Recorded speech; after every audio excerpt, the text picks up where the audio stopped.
I was still holding the hospital discharge papers when the officer asked my daughter the same question for the third time. Are you sure you were driving the car? Her voice cracked. I wasn't. I told you. My aunt took it. My sister stood behind her, arms folded, fake innocence dripping off her like cheap perfume. My parents flanked her, nodding along, rehearsed, synchronized, loyal to the wrong child. She's scared, my mother whispered to the officer. Kids lie when they panic. My father chimed in. She took the car without permission, lost control, and now she's blaming her aunt to avoid consequences.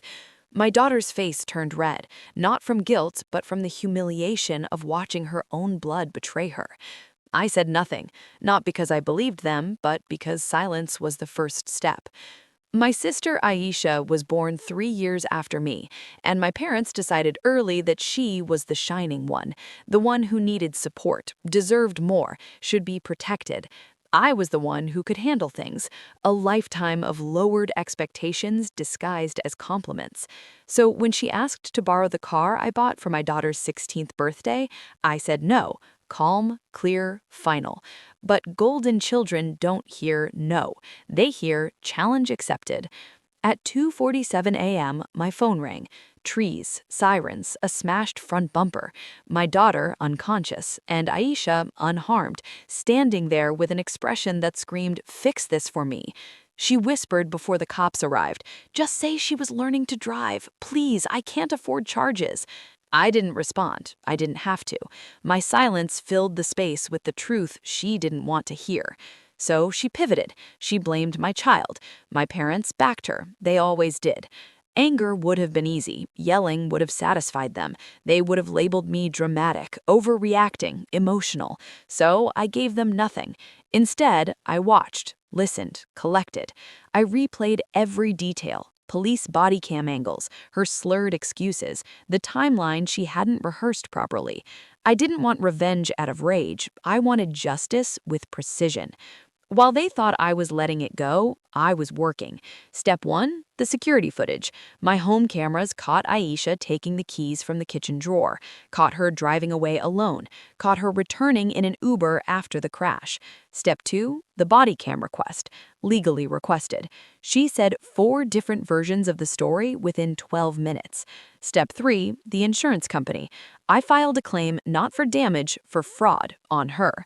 Step 4, the police. I called the officer who seemed skeptical, sent him a single email, 3 attachments, no commentary. He replied in 7 minutes. We'll handle it. 3 days later, my family gathered in my parents' living room for what they thought was an apology dinner for the drama. My dad started, "We're glad you're ready to move on." A knock cut him off. 2 officers stepped inside. "Is Aisha here?" Her face drained. My parents stuttered. I sat down calmly, hands folded. The officers read the charges: vehicle theft, driving under the influence, providing false statements, attempted coercion of a minor. My mother gasped. My father turned on me, eyes wild. "What did you do?" I finally spoke. "I stopped protecting her." The officers guided Aisha outside as she begged my parents to follow. They didn't move. Shock pinned them to the floor. My mother whispered, "You could have told us." I met her eyes. "You never listen when I speak." The house was quiet after they left, too quiet. My daughter sat beside me, leaning her head on my shoulder. "Did I do something wrong?" she asked. "No," I said. "You told the truth, and the truth finally had teeth." She breathed out a long, trembling exhale, the kind only a child betrayed by adults can understand. As we walked out, my mother stopped me. "Will you forgive us?" I paused in the doorway, feeling decades of swallowed hurt rise and settle calmly in my chest. "I'm done asking for fairness," I said. "From now on, I take it." I didn't raise my voice. I didn't need to. Leaving their house felt like stepping out of a cage I didn't realize I'd been living in. Justice wasn't loud.